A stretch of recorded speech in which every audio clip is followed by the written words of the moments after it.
Història 8 de març. Què tractarem? Incendis, vagues, manifestacions, dones treballadores.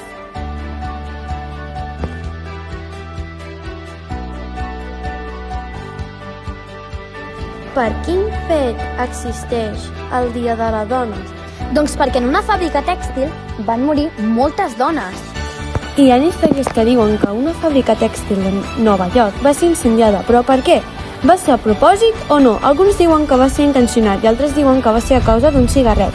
Treballaven amb un teixit lila que després de l'incendi hi van trobar un tros de color lila i per això el símbol de la dona és lila. Moltes dones es van revoltar en forma de vaga. Per què? Doncs perquè aquestes morien per causa de condicions no aptes per treballar, sigui en un estat brut o ja en estats crítics.